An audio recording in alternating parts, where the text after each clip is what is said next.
Fala galera, mais uma vez, vamos para o nosso terceiro exemplo, terceiro de 5. Vamos ver com o nosso sistema agora. Então, esse é o exemplo do livro Introdução, sai da frente, Introdução à Robótica, Análise, Controle e Aplicações. Esse é o exemplo 3 do capítulo 6, da terceira edição, ou do capítulo 4 da segunda edição.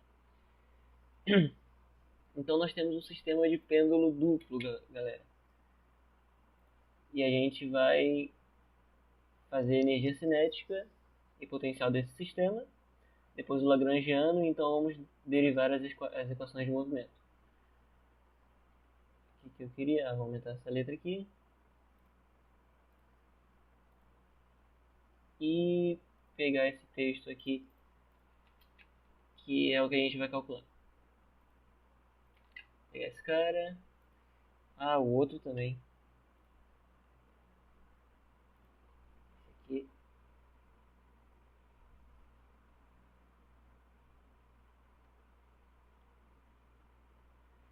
Essas são as equações que a gente vai usar. Beleza. Então, nesses sistemas, a princípio, a gente tem calculado o F, que é a soma de todas as forças externas de um sistema para o movimento linear, e o T, que é a soma de todos os conjugados externos para o movimento de rotação. Neste caso aqui, nós não temos movimento linear, então vamos ter apenas o T, certo?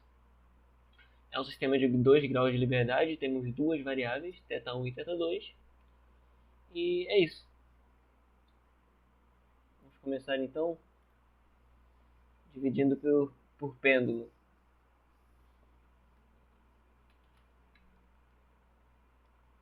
Então vamos lá. Pêndulo 1. Então a gente vai calcular a energia cinética e a potencial dele. Deixa eu pegar ele de novo aqui. O nosso ponto de referência vai ser o ponto 0 aqui em cima. Beleza? Vamos lá. Tem mais pro lado.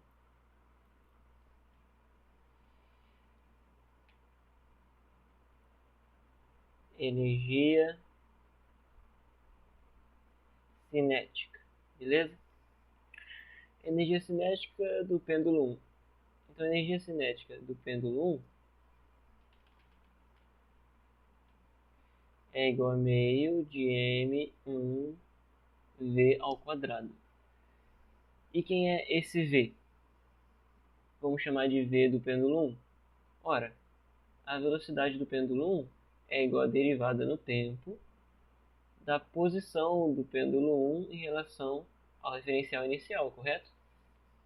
E a posição do pêndulo 1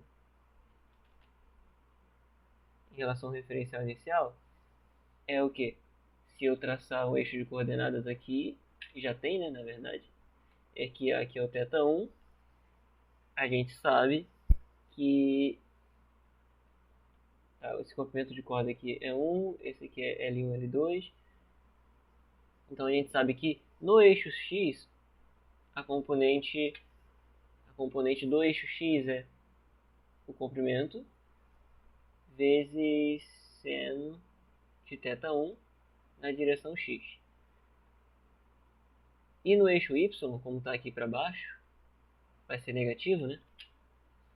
Então menos o comprimento cosseno de θ1 no eixo Y. Cosseno de θ1. Beleza.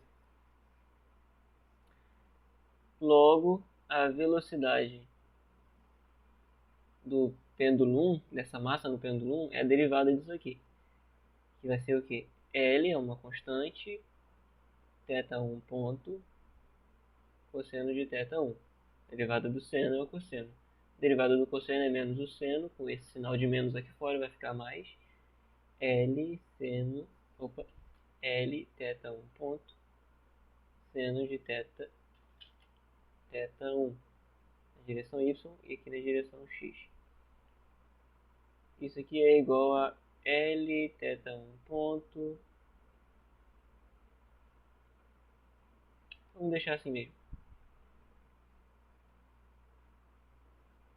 A gente vai ter que levar isso aqui ao quadrado. E a velocidade dele ao quadrado, como isso aqui é um vetor, eu tenho um componente no eixo x, no eixo y e no eixo z também, né? Mas no eixo z é zero. Quando eu elevar ela ao quadrado, eu tenho que levar esse cara aqui ao quadrado e depois esse cara aqui ao quadrado e somar os dois. Então vai ficar L, aqui é L1, né? Não posso esquecer de botar 1. L1 ao quadrado, θ1 ponto ao quadrado, cosseno ao quadrado de θ1, mais L1 ao quadrado, θ1 ponto ao quadrado, seno ao quadrado de θ1. Botando em evidência, L1 ao quadrado, θ1 ponto ao quadrado, cosseno ao quadrado de θ1, mais seno ao quadrado de θ1. Isso aqui vai para 1. Portanto, a velocidade do pêndulo 1 ao quadrado é L1 ao quadrado, θ1 ponto ao quadrado. Logo, a energia cinética do pêndulo 1 é igual a meio M1 L1 ao quadrado, θ1 ponto ao quadrado. Achamos a primeira energia cinética. Vai faltar só a outra. E agora a energia potencial. Energia potencial do pêndulo 1 é igual a... Aqui de energia potencial está atuando somente a gravidade, correto? Então é mgh, perdão. M1, G da gravidade e H. A altura desse cara, galera, a gente já calculou. Que é a componente desse vetor aqui, dessa corda, no eixo Y. Esse cara aqui. Menos L1 cosseno de θ1. Portanto, a energia potencial do pêndulo 1 é igual a M1, G, menos aqui fora, né? L1 cosseno de θ1.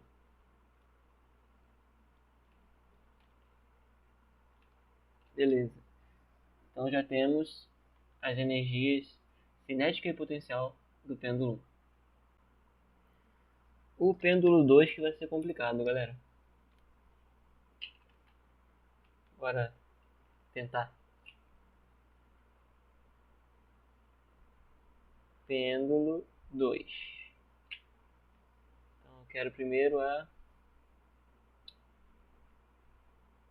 energia cinética. Bom, sabemos que a energia cinética do pêndulo 2 é igual a meio de mv ao quadrado, ou seja, m2 v do pêndulo 2 ao quadrado.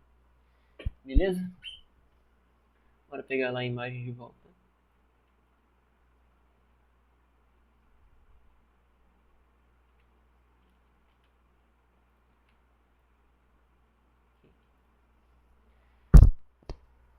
Então vamos lá.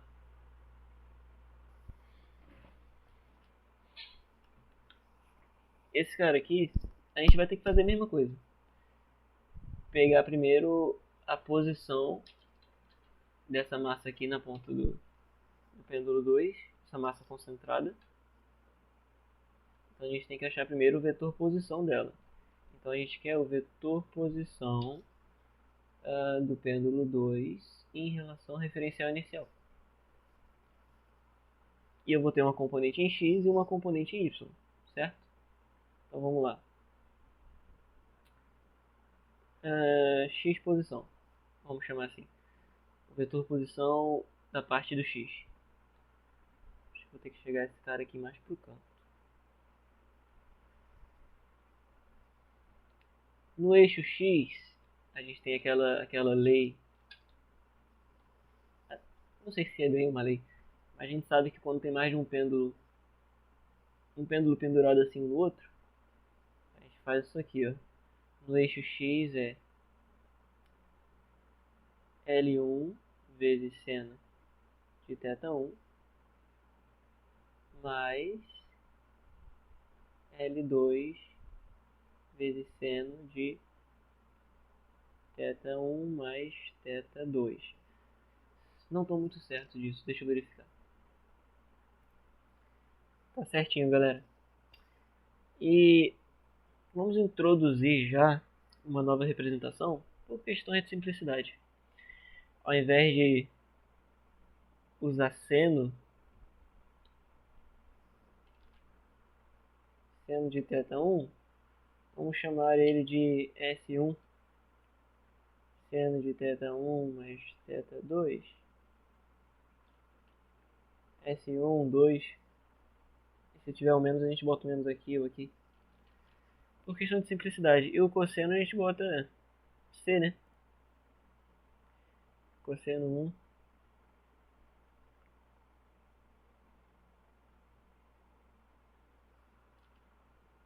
Cosseno 1, 2. Só para não escrever tanto. Senão gasta muita tinta de caneta. Então vamos de novo. X do ponto. A posição X dessa massa no pêndulo 2 é L1, S1 mais L2, S1, 2.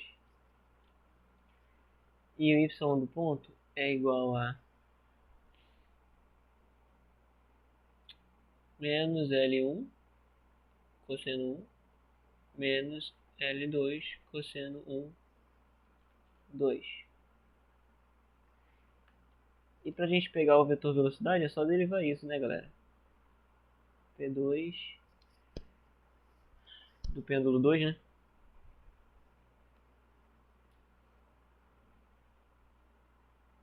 Então, x do pêndulo 2, agora é a velocidade, eu derivei a posição, agora é a velocidade.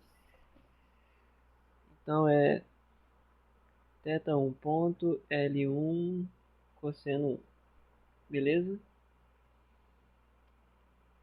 Mas, vamos ver, é a regra da cadeia, né? Eu tenho dois tetas aqui, ambos variam no tempo. Dois tetas dentro do seno, então na regra da cadeia eu primeiro derivo o que está dentro do argumento e depois eu derivo o que está fora. Então a derivada de θ1 mais θ2, sendo que ambos variam no tempo, é θ1 ponto mais θ2 ponto.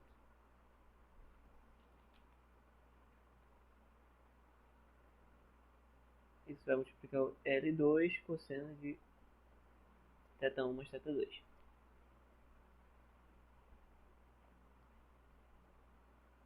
E a velocidade, a componente da velocidade em y é θ1 ponto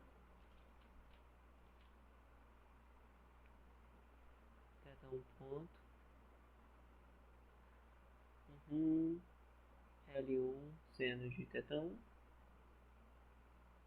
mais θ1 ponto mais θ2 ponto L2 seno de θ1 mais θ2. A derivada do cosseno dá menos seno, né? Então agora eu tenho que elevar esse cara aqui ao quadrado, elevar esse ao quadrado e elevar esse ao quadrado e somar os dois, que aí eu vou ter minha velocidade do pêndulo 2 ao quadrado. Então, vamos lá, né?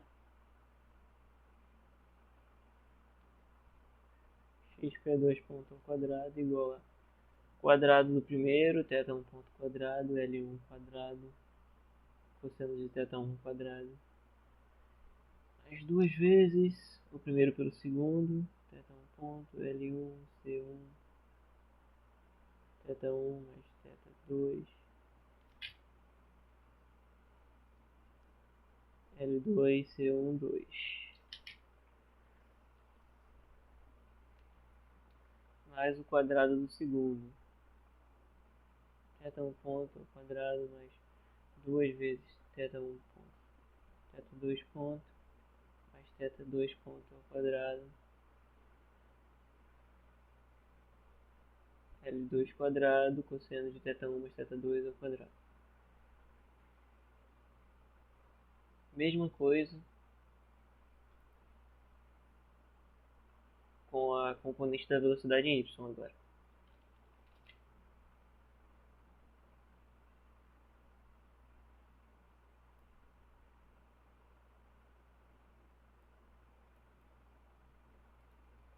Vai ser bem parecido, né? Isso daqui vai ser S, S, acho que só isso que vai mudar. N ao quadrado, S1 ao quadrado, 2 vezes o primeiro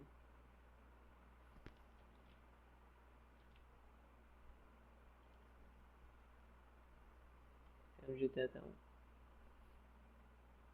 vezes o segundo ao quadrado.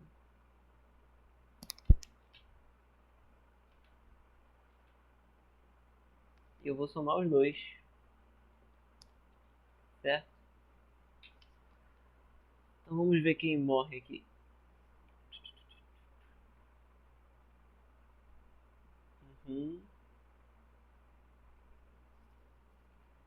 Tá, ver se vocês concordam comigo. Esse cara com esse morre, certo? Eu vou botar isso em evidência e vai sobrar seno ao quadrado mais cosseno ao quadrado. Da mesma forma, esse cara com esse também morre. Vai sobrar esse cara aqui no meio. Esses caras na ponta. Beleza. Então, a gente vai... Tem alguma relação ali que a gente sozinho não descobriria. Tive que colocar no chat GPT pra saber como é que aparecia um cosseno ali no livro. Que é isso, né? Não sei nem como é que apagou. Mas quando a gente somar os dois, que aí sim vai ser a velocidade do pêndulo 2 ao quadrado. Vamos lá. Aqui vai ser 2.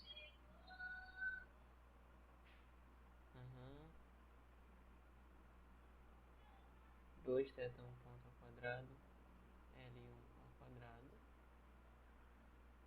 Não. Porque aqui a gente colocou em evidência. Aí esses dois que somaram viram 1. Aqui é a mesma coisa. Mais θ1 ponto ao quadrado. Mais θ2 ponto ao quadrado. Mais 2 θ1 ponto. θ2 ponto. L2 ao quadrado. E esse cara aqui que sobrou, vamos botar em evidência. Eu vou fazer para deixar igual ao do livro, beleza? Porque vocês vão estar seguindo pelo livro, é o que a gente tem que fazer mesmo. Então a gente tem que saber como é que o livro chegou naquele resultado. O que o autor fez? Que bruxaria que ele fez para aquilo aparecer? Isso que é difícil de descobrir. Então,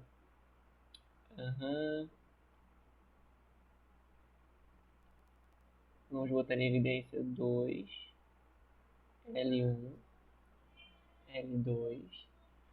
Esse θ1 ponto, vamos multiplicar esse θ1 ponto mais θ2 ponto entre parênteses, θ1 ponto ao quadrado mais θ1 ponto, θ2 ponto, e nos sobrará C1, C12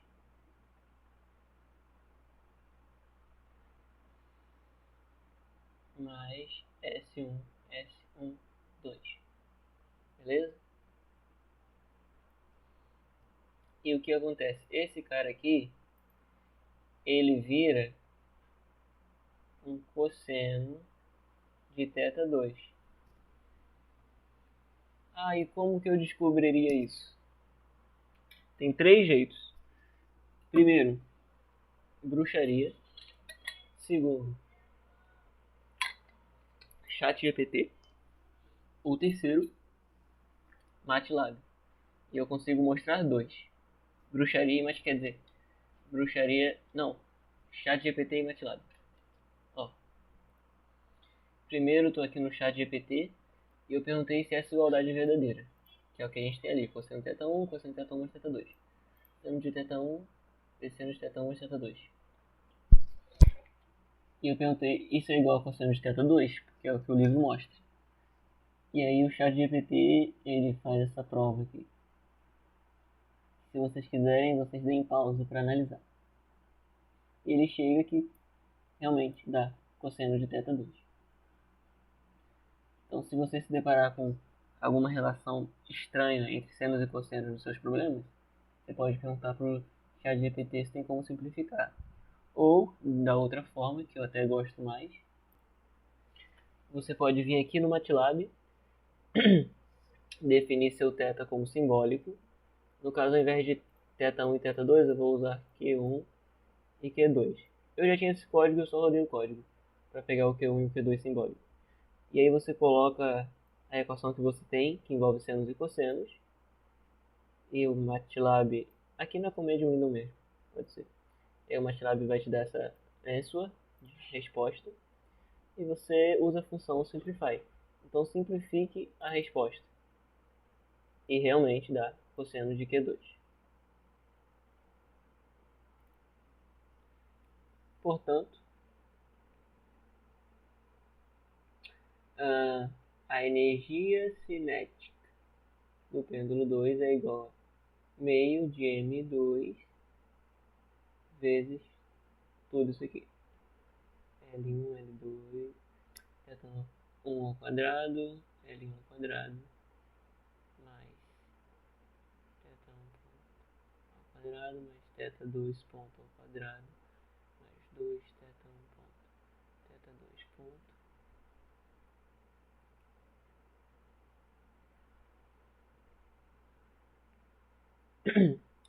L2 ao quadrado, mais 2 L1, L2, θ1 ponto ao quadrado, mais θ1 ponto, θ2 ponto, C2. Finalmente.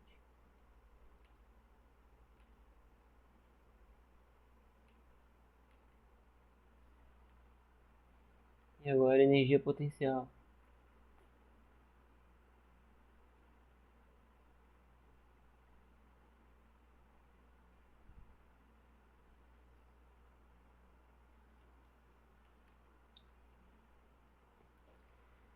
Como o pêndulo 2 está preso no pêndulo 1, então a energia potencial do pêndulo 2 vai ser um conjunto das duas. Ou seja, vai ser energia potencial do pêndulo 1. Qual era mesmo, né? L1 cosseno de θ1, né? E a energia potencial do pêndulo 2. Cosseno de θ1 mais θ2. Deixa eu só verificar se é θ1 mais θ2 aqui também. É sim. Então com isso a gente tem a energia potencial do nosso segundo pêndulo.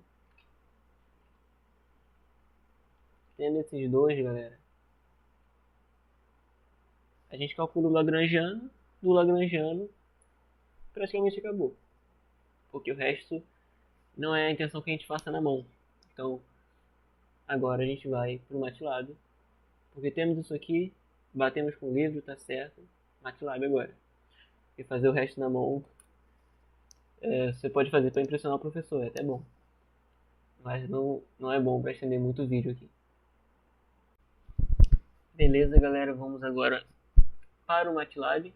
Então, exemplo 3 do capítulo 6 do livro do Nico, de robótica, terceira edição. No primeiro passo de sempre, você define as variáveis simbólicas. Para o segundo passo, dessa vez eu coloquei pêndulo 1.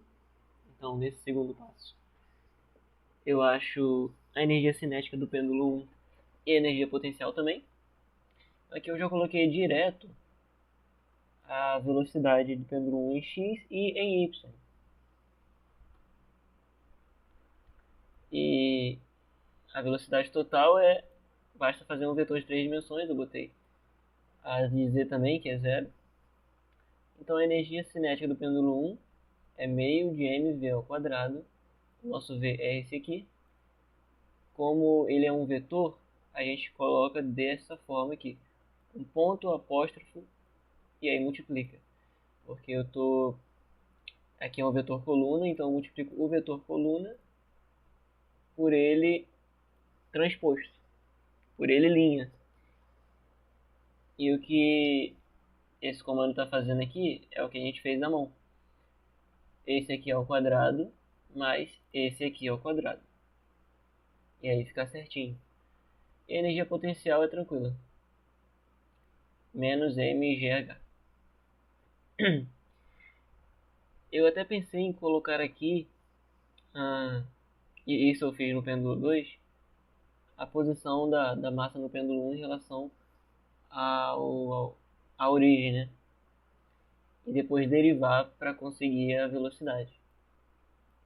Mas não ia ficar muito bom visualmente, porque ia aparecer aquele diff, e aí o termo, vírgula, o termo, a partir, o termo sobre o qual ele é derivado. Isso eu fiz no pêndulo 2. Eu até escrevi aqui, vou deixar as fórmulas da posição também. Eu pergunto para o professor se tem como fazer a partir delas. Se eu posso pegar elas, derivar, e aí eu consigo as velocidades, e aí eu uso para fazer a energia cinética e a energia cinética no caso.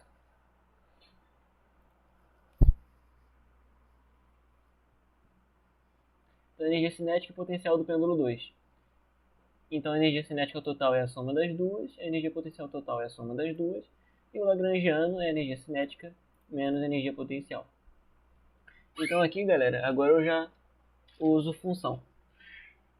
Já fiz uma função com o ChatGPT, fiz uma tanto para achar o f, quanto para achar o t.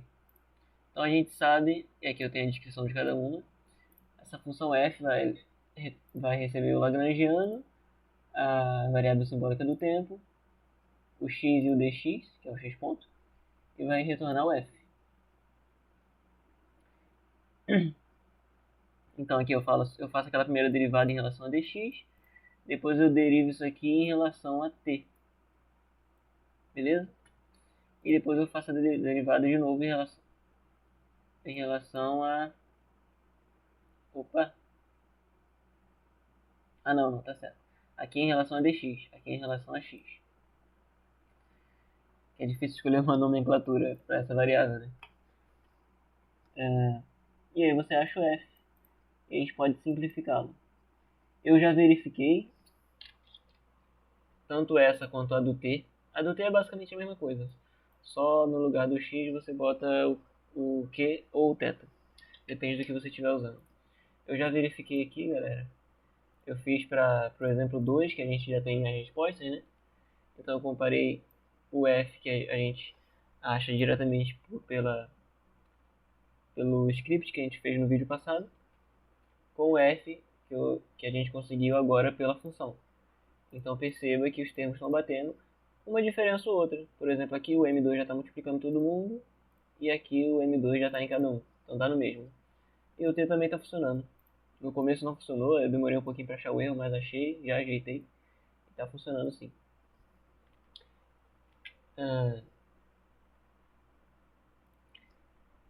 Então eu passo para achar o T1, que agora a gente tem dois T's, né? Eu passo o L, o tempo, o Q1 e o DQ1. E para achar o T2, porque é um sistema de 2 graus de liberdade, então eu tenho dois Qs, dois tetas no caso. E para achar o T2 eu uso a função achaT, faço também o lagrangiano, o tempo, o Q2 e o DQ2. Eu tentei fazer tudo isso em uma função só. Eu tentei muito criar uma função que recebesse aqui um vetor de Qs, por exemplo, Q1, Q2, Q3. E aí, e a mesma coisa para o dq. e aí fizesse tudo em uma tacada só e me retornasse o T todo. Porque aqui eu teria ainda que fazer um vetor coluna para T1 e T2 para ficar como o livro deixou, né? E eu queria uma função que já me retornasse isso aqui. Mas não consegui fazer mesmo com a ajuda do chat GPT. Então eu tive que fazer separado assim.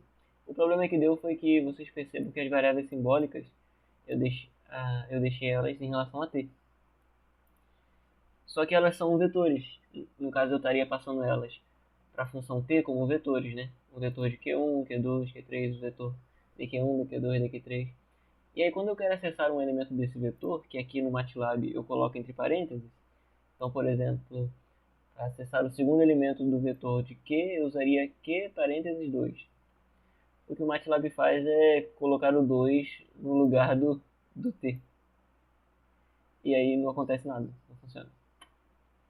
Então, nem o chat GPT conseguiu resolver. Então resolvi deixar assim mesmo. E é isso, galera. Acho que só falta eu mostrar pra vocês como fica no livro. Só um momento. Beleza. Espero que não dê problema mostrar essas partes do livro. Acredito que não, porque é um livro com propósito educativo. É um vídeo com propósito educativo e sem fins lucrativos. Então, acho que não tem problema nenhum. Então, esse é o T1, esse é o T2.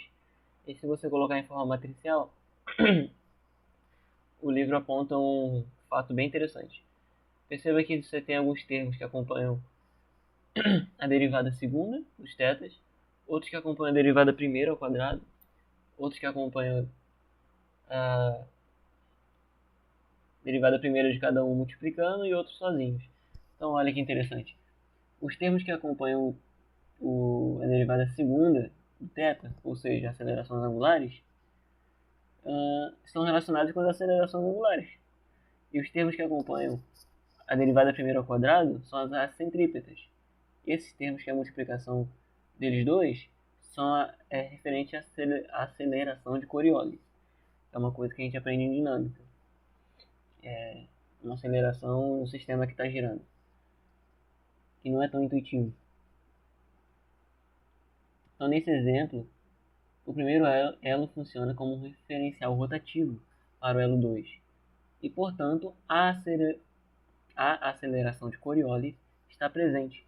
Enquanto no exemplo 4.2, que é o do vídeo passado, o carrinho não está girando, portanto, não há aceleração de Coriolis. Com base nisso, deve-se esperar ter vários termos de aceleração de Coriolis para um braço manipulador 3D multi-eixo. Então imagina quantos termos teriam para o manipulador antropomórfico de 6 graus de liberdade. Porque cada elo funciona como referencial rotativo para os elos seguintes. Então, se a gente tem um referencial rotativo, as acelerações de Coriolis vão aparecer. Então é isso, galera. Esse foi o exemplo 3. Agora falta o 4 e o 5. Não sei se consigo fazer ainda hoje, que eu tenho que estudar eles ainda. Mas bons estudos aí.